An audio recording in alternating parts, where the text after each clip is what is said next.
кіргізетін боламын. Ол үшін бізге картоп, және ет, және май, және помидор, және жуа. Астын жағы майды құямыз. Май қызғаннан кейін жуа саламыз. Болғаннан кейін етіміз салатын боламыз.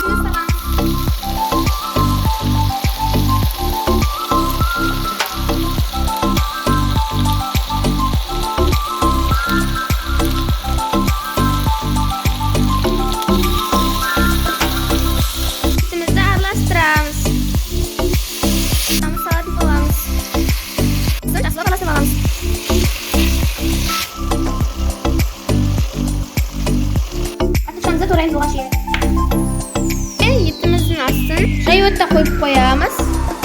Және ет піскеннен кейін картошкасын саламыз.